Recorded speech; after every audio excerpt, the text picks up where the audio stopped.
Part 1. Rock Bottom Dreams. The old pickup truck creaked and groaned as Jake Martinez pulled into another gas station parking lot.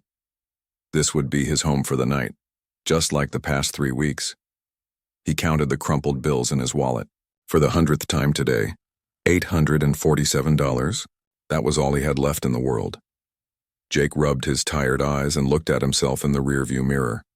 His weathered face told the story of 34 years spent under the sun, most of them working cattle ranches across Montana. But, now for the first time in his adult life, he had nowhere to go. The Thompson Ranch had been his home for 6 years. He'd started as a regular ranch hand, but his way with horses quickly caught the owner's attention. Jake had a gift. Horses that other cowboys couldn't handle would calm down around him. Wild Mustangs that kicked and fought would eventually trust him. It wasn't magic, just patience and understanding. But even the best cowboy couldn't survive. Budget cuts. When beef prices dropped and the ranch struggled, Jake was among the first to get his walking papers. No hard feelings, the boss had said. Just business. That was 2 months ago. Since then, Jake had knocked on every ranch door within 100 miles. The answer was always the same. Times are tough. Maybe next season. Sorry, son. Each rejection hit harder than the last. His savings disappeared quickly. First went his apartment deposit, then his truck payments fell behind. Now he was down to his last few $100s and sleeping in parking lots. But Jake wasn't ready to give up. Not yet. He pulled out his old laptop, the one with the cracked screen that barely worked. The coffee shop across the street had free internet. Jake ordered the cheapest thing on the menu, a black coffee for $2, and found a corner table. For hours, he scrolled through land auction websites and classified ads. Most properties cost thousands of dollars he didn't have. Others were too small or too far from civilization. But Jake kept searching. He had to find something. Anything. That's when he saw it. The listing was buried deep in a county auction website. Clearwater Ranch, 160 acres. Minimum bid $500. The photos showed a rundown property with broken fences and an old house that looked ready to fall over. Weeds grew everywhere. The barn leaned to one side like it might collapse any moment. Most people would have scrolled right past it, but Jake saw something different. He saw potential. The land looked good underneath all that neglect. Rolling hills with natural water sources, plenty of grass for grazing if someone cleaned it up, and 160 acres was enough space to really do something special. Jake read the description 3 times. The property had been abandoned for 15 years after the owner died with no family. The county was selling it for unpaid taxes. The auction was in 3 days, about 3 hours' drive from where he sat. His heart pounded as he calculated the numbers. Gas money to get there would cost about $60. That would leave him with less than $800 to bid with. It was cutting things dangerously close. If he spent his last money on this and didn't win the auction, he'd be completely broke with no backup plan. But what backup plan did he have anyway? Jake closed the laptop and walked back to his truck. He sat there for a long time, watching traffic go by and thinking, this could be his chance, his one shot at starting over. Or it could be the mistake that left him with nothing. He thought about his grandfather, who had taught him everything about working with horses. The old man used to say, sometimes you have to bet everything on yourself, Jake. That's how you find out what you're really made of. The next morning, Jake called his sister Lisa from a payphone outside a diner. She lived 2 states away with her husband and kids. They hadn't talked much since their parents died, but she was the only family he had left. Jake, is everything okay? Lisa's voice sounded worried. I'm fine, he lied. Listen, I need to ask you something. Could you loan me $100 just for gas money? I'll pay you back as soon as I can. There was a long pause. Jake, are you in trouble? He almost told her everything then. About losing his job, about sleeping in his truck, about having less than $1,000 to his name. But his pride held him back. I just need to get to a job interview, he said instead. It's a long drive. Of course, I'll wire it to you right now, but Jake, if you need help, real help, you know you can call me, right? I know. Thanks, Lisa. You're saving my life here. After he hung up, Jake felt a mix of relief and guilt. He hated lying to his sister, but he couldn't bear to tell her how far he'd fallen. Not yet. Maybe after he won the auction and had some good news to share. The next 2 days crawled by. Jake spent them researching everything he could about the Clearwater Ranch and the surrounding area. He learned that the previous owner, Samuel Clearwater, had been a respected rancher who kept to himself. Neighbors remembered him as a quiet man who had a way with horses, especially wild ones. The more Jake read, the more he felt connected to this land he'd never seen. It was like the universe was pointing him toward this place. Maybe that was just desperation talking, but he chose to believe it was something more. On the morning of the auction, Jake woke up in his truck at a rest stop 50 miles from the county courthouse. His back ached from sleeping on the bench seat, and his neck was stiff. He brushed his teeth at the rest stop bathroom and tried to make himself look presentable. The drive to the courthouse gave him time to think. In a few hours, he would either own a ranch or be completely broke. There was no middle ground. The thought should have terrified him, but instead, it filled him with a strange calm. Jake had been playing it safe his whole life, working for other people, living paycheck to paycheck, never taking real risks. Maybe it was time to bet on himself for once. As he pulled into the courthouse parking lot, Jake saw other people gathering for the auction. Most looked like serious investors or local farmers with deep pockets. He felt out of place in his worn jeans and old boots, but he held his head high anyway. This was his moment, his chance to change everything. He walked up the courthouse steps with $800 in cash and a heart full of hope. Whatever happened next, at least he would. No, he tried. Sometimes that's all a man can do. Part 2. A risky gamble pays off. The courthouse steps buzzed with activity as people gathered for the monthly property auction. Jake stood near the back of the crowd, trying to blend in while his heart hammered against his ribs. He'd never been to one of these auctions before, and everything felt foreign and intimidating. A woman in a business suit stood next to him, talking loudly on her phone about flipping properties and profit margins. Behind her, an older man in overalls discussed water rights with another farmer. These people knew what they were doing. They had money and experience. Jake had neither. But he had something else. He had nothing left to lose. The auctioneer, a heavy-set man with a booming voice, climbed onto a small platform with a microphone. Ladies and gentlemen, welcome to this month's tax lien auction. We have 17 properties on the docket today. Let's get started with lot number 1. Jake's property was lot number 14. He had to wait through 13 other auctions, watching how the process worked and learning the rhythm. Some properties went for thousands of dollars in fierce bidding wars. Others sold quickly with just 1 or 2 bids. His palms grew sweaty as he clutched the envelope containing his $800. What if someone else wanted the Clearwater Ranch badly? What if the bidding went higher than he could afford? All his research and planning would be worthless. Lot number 14, the auctioneer finally called out. The Clearwater Ranch, 160 acres in Paradise Valley. Minimum bid is $500. Jake's mouth went dry. This was it. The auctioneer described the property, mentioning the old house, barn, and outbuildings. He also noted that the property had been abandoned for over 15 years and was being sold as is, with no guarantees about the condition of any structures. Do I hear $500? A man in an expensive-looking jacket raised his hand. Jake recognized him as a land developer who had been aggressive in earlier bidding. $500. Do I hear $600? No one moved. Jake's heart raced. Should he bid now or wait? $550? The auctioneer asked. The older farmer, Jake, had noticed earlier, raised his hand slightly. $550. Do I hear $600? The developer nodded. $600. Do I hear $650? The farmer bid again. $650. Do I hear $700? Jake watched the back and forth like a tennis match. Each bid took him closer to his limit. The developer seemed annoyed that someone was competing with him for what he probably considered a throwaway property. $700, the developer called out, sounding impatient. The farmer hesitated.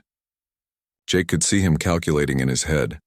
probably wondering if the land was worth more than that. $750, the farmer finally said. The developer looked at him with irritation. This was clearly more than he wanted to spend on a rundown ranch in the middle of nowhere. $800, the developer said firmly. The silence stretched out. The farmer shook his head and stepped back from the crowd. He was done. Jake's heart sank. The developer had reached exactly Jake's maximum budget. Even if Jake bid $800, the developer could easily go higher. $800, the auctioneer repeated. Do I hear $850? More silence. The developer looked confident, probably thinking he'd scared off any other competition. Going once for $800. This was Jake's moment. If he didn't bid now, it was over. But if he bid his entire $800 and the developer went higher, Jake would be completely broke with nothing to show for it. Going. Twice for $800. Jake's grandfather's voice echoed in his mind. Sometimes you have to bet everything on yourself. Jake raised his hand. $800 from the gentleman in the back, the auctioneer said, pointing at Jake. The developer turned around to see who was bidding against him. When he saw Jake in his worn clothes and old boots, his expression changed to annoyance. This cowboy was wasting his time. $850, the developer said without hesitation. Jake's heart sank. He didn't have $850. He didn't even have $810. His big gamble was over before it really started. But then something unexpected happened. The developer's phone started ringing loudly. He pulled it out and looked at the screen with frustration. I'm sorry, he called to the auctioneer. I need to take this call. Can you hold for just 1 minute? The auctioneer looked annoyed. Sir, this is an active auction. If you step away, you forfeit your bid. The developer hesitated, looking between his phone and the auctioneer. Whatever call was coming in must have been important, because after a moment he stepped away from the crowd and walked toward the parking lot with his phone pressed to his ear. $800 is the current bid, the auctioneer announced. Do I hear $850? Jake couldn't believe what was happening. The developer had essentially withdrawn from the bidding over a phone call. The auctioneer waited for several long seconds. Going once for $800. Going twice for $800. Jake held his breath. This couldn't be real. Things like this didn't happen to people like him. Sold for $800 to the gentleman in the back. The crowd started dispersing toward the next lot, but Jake stood frozen in place. Had he really just bought a ranch? 160 acres of Montana land for $800? A county clerk approached him with a clipboard and a warm smile. Congratulations on your purchase, sir. I'll need to see some identification and collect payment. Jake fumbled for his wallet with shaking hands. I have cash, he managed to say. That's fine. We accept cash, check, or money order. As Jake counted out his $800, the reality of what he'd done started to sink in. He now owned land, real land. It might be run down and abandoned, but it was his. Here's your deed, the clerk said, handing him an official-looking document. Congratulations, Mr. Martinez. You're now the proud owner of the Clearwater Ranch. Jake stared at the deed with his name printed on it. Thank you, he said quietly. The clerk lowered her voice and leaned closer. Can I give you some advice, son? Jake nodded. That property has been empty for 15 years. Old Samuel Clearwater was a good man, but he died with no family to take over. The last 3 people who tried to make something of that place gave up within 6 months. Folks around here say it's cursed. Jake looked up at her. Cursed? Oh, I don't believe in that nonsense, she said quickly. But the land is rough and the buildings are in bad shape. You're going to need a lot of work and probably more money than you spent today to make it livable. I understand, Jake said. Thank you for the warning. As he walked back to his truck, Jake felt a mix of excitement and terror. He had gambled, everything and won, but now came the hard part. He owned a ranch, but he had exactly $47 left to his name. No money for supplies, no money for repairs, no money for anything. But he had land. His land. Jake sat in his truck for a few minutes just looking at the deed. Tomorrow he would drive out to the Clearwater Ranch and see what he'd bought. Tonight he would sleep in his truck one more time, but it would be the last time he slept, as a man with no home. Starting tomorrow he would be a rancher. Part 3. The Mysterious Discovery. 3 days after the auction, Jake finally made the journey to his new property. He'd spent those days in town, using the last of his money carefully. $47 had to cover gas, food, and basic supplies. He bought a loaf of bread, peanut butter, some canned beans, and filled up his gas tank. Everything else would have to wait. The drive to the Clearwater Ranch took him through some of the most beautiful country he'd ever seen. Rolling hills covered in golden grass stretched to the horizon, with snow-capped mountains visible in the distance. This was real Montana ranch country, the kind of place he'd dreamed about working since he was a kid. But as Jake turned down the gravel road that led to his property, his excitement mixed with nervousness. What exactly had he bought for $800? The road was in rough shape, full of potholes and washouts from years of neglect. His old truck bounced and rattled as he drove slowly toward the buildings he could see in the distance. After about half a mile, he reached a broken gate hanging sideways on rusted hinges. A faded wooden sign barely visible through years of weather damage read, Clearwater Ranch Est. 1967. Jake stopped the truck and got out to really look at his new home for the first time. The main house sat about 100 yards from the road, and it was worse than the auction photos had shown. The roof had several holes covered with old tarps that were now torn and flapping in the wind. Most of the windows were broken, and weeds grew up through gaps in the front porch. The whole structure leaned slightly to one side like it was tired and ready to give up. To the left of the house stood a large red barn that had probably been beautiful once upon a time. Now the paint was faded and peeling, and several boards were missing from the sides. But the basic structure looked solid enough. With some work, it might be salvageable. Beyond the barn, Jake could see the remains of several smaller outbuildings and miles of broken fence line. Tumbleweeds had collected against the fence posts, and the gates hung open or were missing entirely. It was overwhelming. Jake sat on his truck's tailgate and tried to figure out where to even start. He had no money for materials, no tools except for a basic toolbox, and winter was only a few months away. Maybe the county clerk had been right. Maybe this place really was cursed. But as he sat there feeling sorry for himself, Jake noticed something that lifted his spirits. Underneath all the neglect and damage, this was good land. Really good land. The grass was thick and healthy where it wasn't choked by weeds. He could see natural springs creating small ponds in the distance. The soil looked rich and dark. With the right care, this could be an amazing ranch. Jake spent the rest of the morning walking around the property, making mental notes of what needed to be fixed first. The house would have to wait until he had money for materials, but he could probably make the barn livable enough to sleep in if he cleaned it out and patched the worst holes. He was walking around the back of the barn when something caught his eye. Fresh marks in the dirt. He knelt down to get a better look and felt his pulse quicken. Hoof prints. Large ones. And they were recent. Jake followed the tracks, wondering if neighboring ranchers had been using his land for grazing. That would actually be fine with him for now since he had no cattle of his own anyway. But as he followed the prints around the corner of the barn, he stopped dead in his tracks. There, in a small corral that somehow remained in decent condition, stood the most magnificent horse Jake had ever seen. It was a stallion, jet black from nose to tail, with a wild mane that caught the afternoon sunlight like silk. The horse was big, probably 16 hands high, with the lean, muscular build of a Mustang. But this wasn't some scrappy wild horse. This animal had presence, intelligence, and beauty that took Jake's breath away. The horse noticed Jake immediately and turned to face him. Its dark eyes were alert but not afraid. It studied Jake with an intelligence that seemed almost human. Jake stood perfectly still, not wanting to spook the animal. Where had this horse come from? How long had it been living here? And why hadn't anyone mentioned it at the auction? As Jake looked closer, he noticed details that confused him even more. The horse wore a faded leather halter, which meant someone had been caring for it. Its coat was healthy and shiny, not rough like a completely wild animal.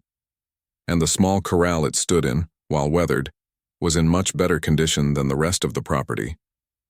"Easy, boy," Jake said softly, taking a careful step forward. The horse's ears perked up at the sound of his voice, but it didn't back away. Instead, it moved closer to the fence, almost like it was curious about this new human. Jake had worked with hundreds of horses in his career, but he'd never seen one that carried itself like this. There was something regal about the way it moved, something that spoke of both wildness and nobility. This wasn't just any horse. This was something special. "Where did you come from?" Jake asked, keeping his voice low and calm.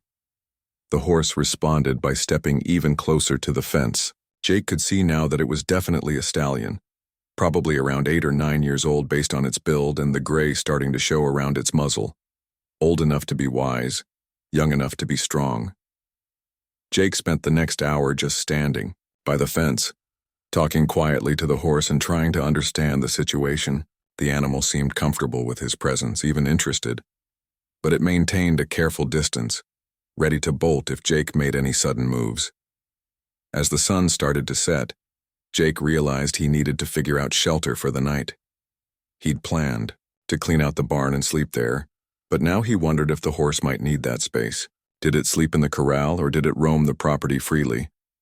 While he was thinking, the horse did something that amazed him. It walked to a water trough that Jake hadn't noticed before and took a long drink.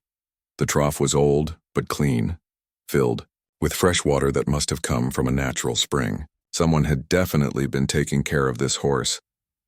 But who? And why had they left such a valuable animal behind? Jake decided to explore the barn more thoroughly. Maybe he could find some clues about the horse's history.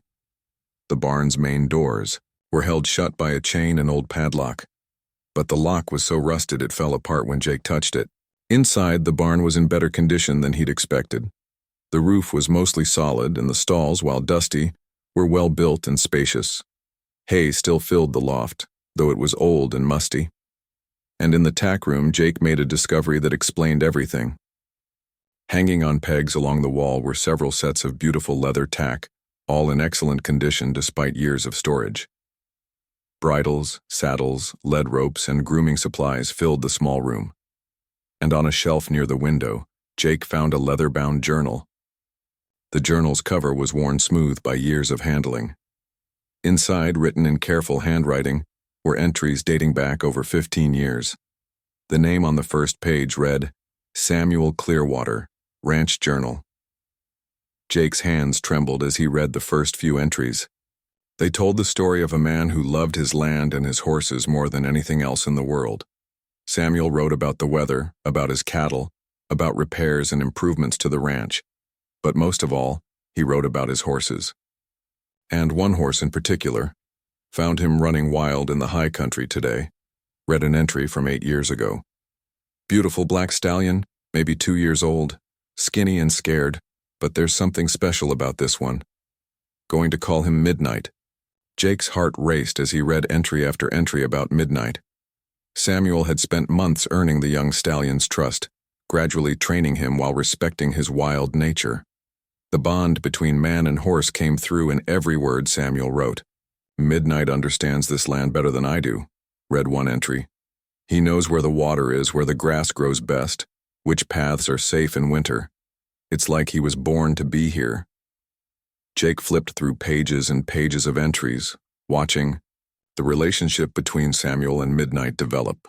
The horse wasn't just a pet or a work animal. He was Samuel's partner, his companion, his family. The final entry in the journal was dated just 2 months ago. "I'm getting old, and my health isn't what it used to be. Doc says my heart could give out any time. If something happens to me, I pray that whoever finds this place will understand what Midnight means. He's not just a horse. He's the soul of this ranch. Treat him right, and he'll show you magic you never knew existed." Jake closed the journal with tears in his eyes. He walked back outside to the corral, where Midnight stood watching him in the gathering darkness. "So you're Midnight," Jake said softly. "You've been waiting here all alone, haven't you?" The horse whinnied softly, almost like he was answering. Jake realized that he hadn't just bought a ranch for $800. He'd inherited a responsibility, a trust that Samuel Clearwater had left behind. This magnificent horse had been waiting for someone to continue the work that Samuel had started. As Jake looked into Midnight's intelligent eyes, he felt something he hadn't felt in months. Hope. Maybe this place wasn't cursed after all. Maybe it was blessed. Part 4. Building Trust and Uncovering. Secrets. Jake's first night at the Clearwater Ranch was unlike anything he'd experienced. He'd cleaned out one of the barn stalls and made a simple bed with his sleeping bag and some old horse blankets he'd found. The barn smelled of hay and leather and years of honest work. It wasn't comfortable, but it felt like home in a way his apartment never had. All night long, he could hear Midnight moving around outside. Sometimes the horse would walk close, to the barn, and Jake could hear his hoofbeats in the dirt. It was oddly comforting, like having a watchdog that weighed 1,200 pounds. When Jake woke up at sunrise, his whole body ached from sleeping on the hard ground. But his spirits were higher than they'd been in months. He owned this place. Every broken fence post, every weed-choked pasture, every hole in the roof belonged to him. And so did Midnight. Jake made himself a simple breakfast of instant coffee and peanut butter sandwiches, then walked out to check on the horse. Midnight stood at the far end of his corral, watching Jake approach with those intelligent, dark eyes.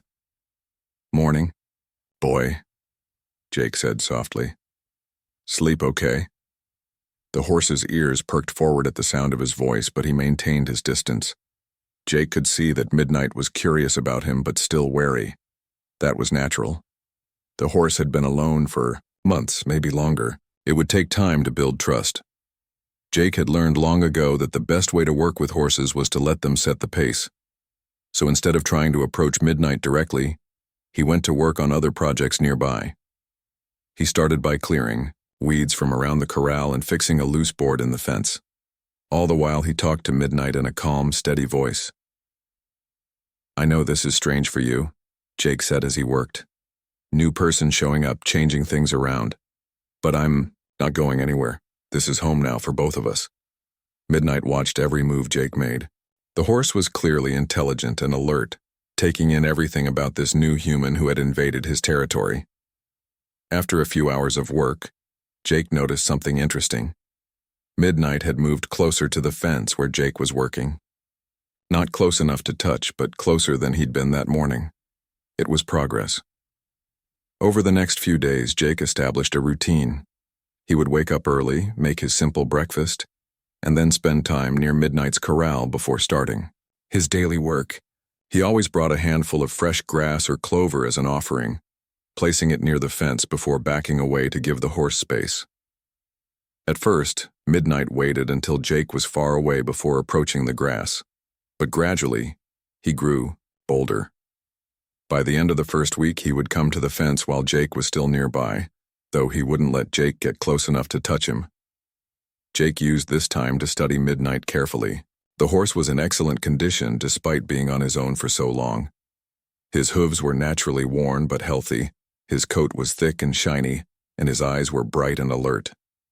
Samuel had clearly taken excellent care of him, and Midnight had done well caring for himself since then. But Jake also noticed signs that the horse missed human companionship. Sometimes Midnight would stand by the fence for long periods just watching Jake work. Other times he would pace restlessly around his corral, especially in the evenings when loneliness seemed to hit hardest. "You're lonely, aren't you, boy?" Jake said one evening as he sat on the fence rail, careful to stay far enough away that Midnight didn't feel threatened. "I know the feeling. Been pretty lonely myself lately." Midnight had stopped pacing and stood facing Jake, ears forward, listening to every word. "Tell you what," Jake continued. "How about we keep each other company? I've got nowhere else to be, and it looks like you've been holding down the fort here all by yourself. Maybe it's time we became partners." Jake spent every spare moment reading Samuel's journal, learning about Midnight's history and personality. Samuel had been a gifted horseman and a careful observer. His notes revealed details about Midnight's likes and dislikes, his fears and strengths, his unique personality quirks. "Midnight doesn't like sudden movements or loud noises," one entry read, "but he's curious about everything. If you're patient and let him investigate new things at his own pace, he'll surprise you with how quickly he learns." Another entry caught Jake's attention. Midnight has never forgotten his wild roots. He needs to feel free even when he's working. Try to control him too much and he'll shut down. But earn his respect and partnership, and he'll give you everything he has.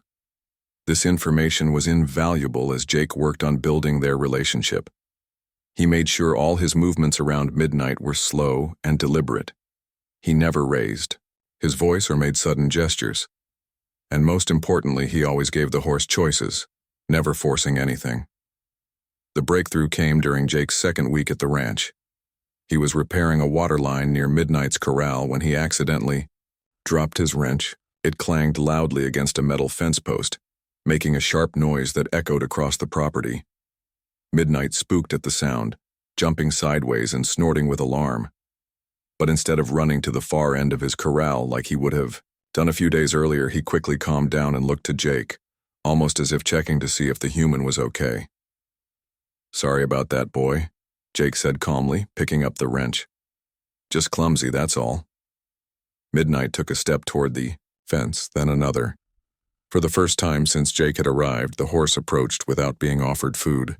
He stretched his neck out, sniffing in Jake's direction, clearly curious but still cautious.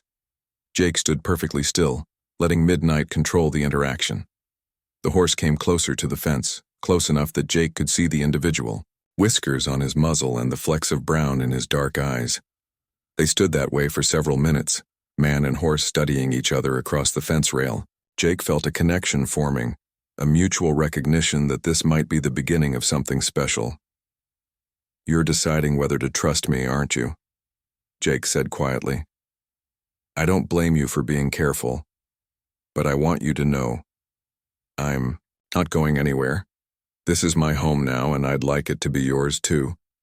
Midnight snorted softly, almost like he was considering Jake's words. Then, to Jake's amazement, the horse reached out and gently touched Jake's shoulder with his nose. It was the lightest contact imaginable, just a brief brush of whiskers against fabric. But it felt like the most important moment of Jake's life.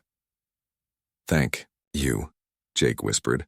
"I promise I won't let you down." From that day forward, their relationship changed rapidly.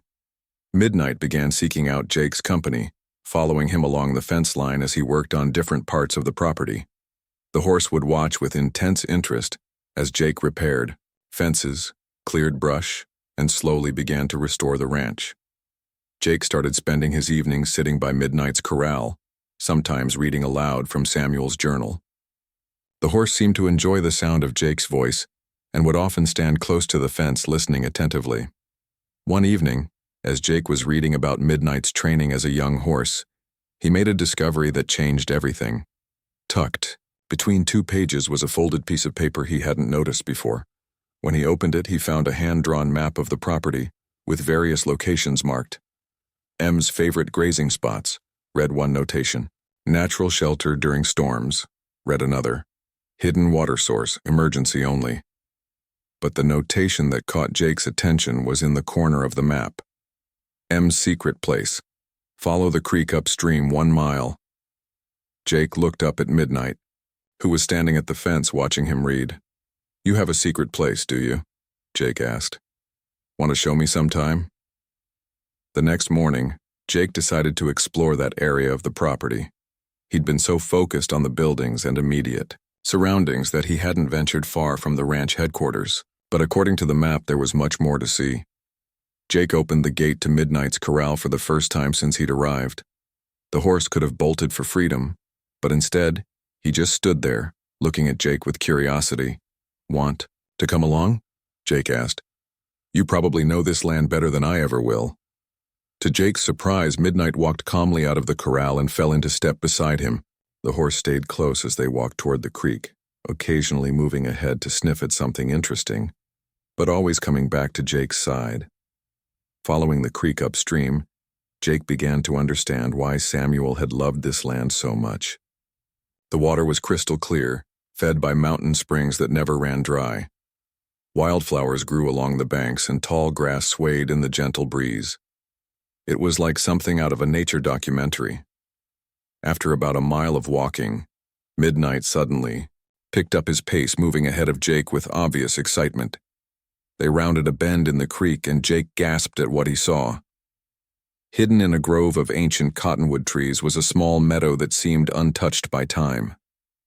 The grass was thick and green, watered by a natural spring that created a small pond. Wild horses had clearly used this spot for generations. Jake could see worn paths and resting areas throughout the meadow. But what took his breath away was the view. From this hidden valley, Jake could see for miles across the Montana landscape. Rolling hills stretched to the horizon, with the Rocky Mountains rising majestically in the distance. It was the most beautiful place he'd ever seen. Part 5. From Ruin to Redemption. 6 months after that first day at the auction, Jake woke up in his own bed, in his own house, on his own land. The morning sun streamed through windows that he had repaired himself, warming a room that had once been nothing but broken boards and shattered glass. The transformation hadn't happened overnight. Those first few weeks had been the hardest of Jake's life. With only $47 to his name after buying the ranch, he'd had to get creative about everything from food to building materials. But Jake had two things going for him. He wasn't afraid of hard work, and he had Midnight. The horse had become his constant companion and in many ways his teacher. Midnight seemed to understand the land in ways that guided Jake's decisions about where to focus his efforts first. When Jake wasn't sure where to dig a new well, Midnight would graze consistently in one area, showing him where the water table was closest to the surface. When Jake needed to choose which pastures to repair first, Midnight led him to the areas with the best grass and natural shelter. It was like having a partner who spoke a different language but understood the same goals. The turning point had come, in Jake's third week at the ranch. He'd been working on repairing a section of fence when a pickup truck pulled up the long driveway. Jake's heart sank, thinking it might be someone coming to tell him he couldn't afford to keep the property. Instead, an elderly man climbed out of the truck and introduced himself as Tom Bradley, who owned the neighboring ranch. Heard someone. Finally bought the old Clearwater place, Tom said, extending a weathered hand. Thought I'd come by and introduce myself. Jake shook his hand, trying to hide his nervousness. Jake Martinez just moved in a few weeks ago. Tom looked around at the work Jake had already done, nodding with approval. You've been busy. Place looks better already. Then his eyes fell on Midnight, who was grazing nearby. Well, I'll be damned. Is that Samuel's horse? You knew Samuel? Jake asked. Knew him for 30 years. Good man. Lost touch with him toward the end when his health started failing. Tom studied Midnight with obvious admiration. That's some horse there. Samuel always said Midnight was the smartest animal he'd ever worked with. Tom stayed for coffee and told Jake stories about Samuel and the ranch's history. But more importantly, he gave Jake something invaluable: hope and practical advice. This land has good bones, Tom said. Samuel built this place right the first time. Most of what you need to fix is just maintenance that got put off too long. You take care of this place and it'll take care of you. Before he left, Tom made Jake an offer that changed everything. I've got some fence posts and wire sitting in my barn that I ordered too much of last spring. Also got some roofing materials left over from a project. You're welcome to them if you can use them. Consider it a welcome to the neighborhood gift. Jake almost cried with relief. I don't know how to thank you. Just be a good neighbor. That's thanks enough. Word spread quickly through the valley that someone was working the Clearwater Ranch again. Over the next few weeks, other neighbors stopped by with offers of help, materials, and advice. Jake learned that Samuel had been well respected in the community, and people were genuinely happy to see his land being cared for again. But the real breakthrough came when Jake discovered something remarkable about Midnight's abilities. It happened by accident. Tom Bradley had mentioned that he was having trouble with a young colt that wouldn't take a saddle. The horse had thrown every rider who'd tried to work with him, and Tom was thinking about selling him. Mind if I take a look? Jake had asked. I've got some experience with difficult horses. When Tom brought the colt over, Jake could see immediately why people were having trouble. The horse was nervous and aggressive, probably because someone had tried to force training on him too quickly. Jake brought Midnight into the corral with the troubled colt. Within minutes, something amazing happened. Midnight's calm presence seemed to settle the younger horse. Where the colt had been pacing and snorting, he now stood quietly, watching Midnight with obvious respect. Jake worked with both horses together, using Midnight as an example and calming influence. Within an hour, the colt was allowing Jake to touch him all over. By the end of the day, the young horse was wearing a halter and following Jake around the corral like a puppy. "I've never seen anything like it," Tom said, shaking his head in amazement. "That horse has been a terror for months, and now he's acting like a different animal." Word of Jake's success with the colt spread throughout the valley. Soon, other ranchers were calling with problem horses they couldn't handle. Jake discovered that he had a natural gift for horse training, enhanced by Midnight's remarkable ability to calm other animals. More importantly, Jake realized he'd found his calling. This wasn't just about fixing up an old ranch. This was about continuing Samuel's work with horses, using the knowledge and wisdom that Midnight carried.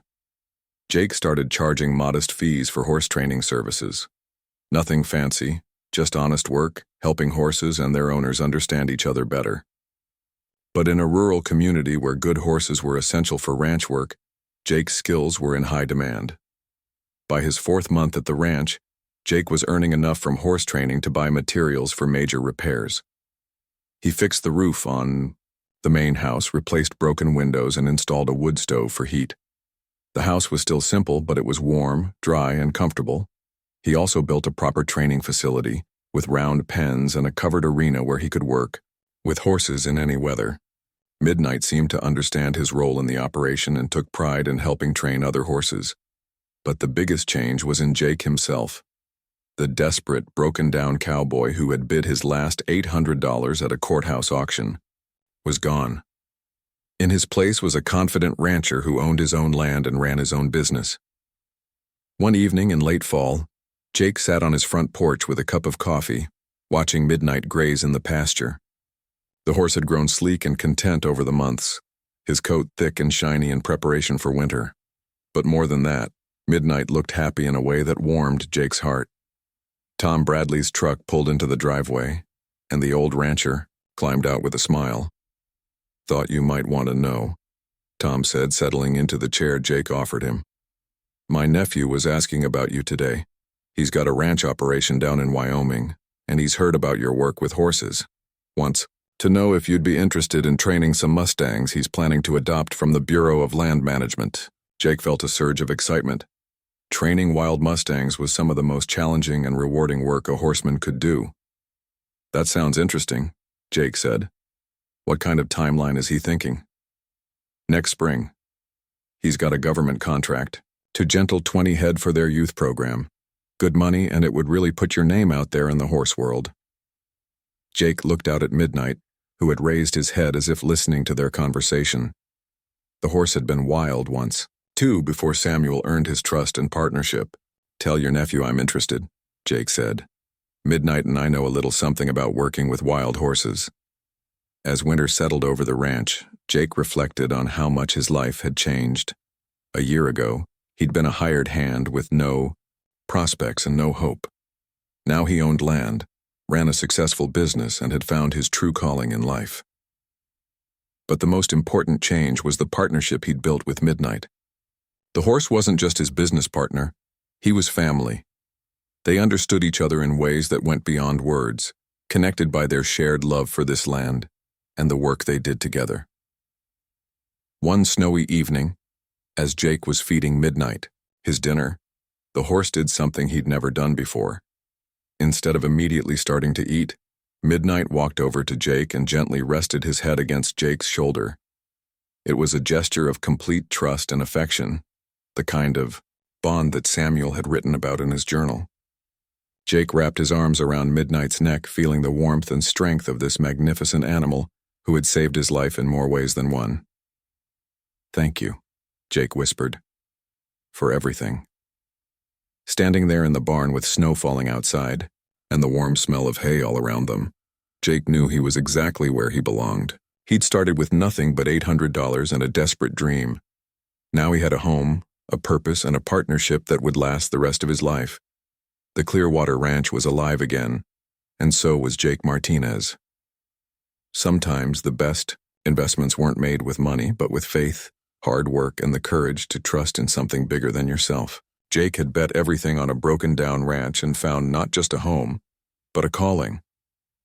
As he looked into Midnight's intelligent eyes, Jake saw his future reflected back at him. There would be more horses to train, more land to restore, more dreams to build, and he wouldn't be doing any of it alone. The Penniless Cowboy had become a successful rancher, but more than that, he'd found his family in a black Mustang who had been waiting for him all along.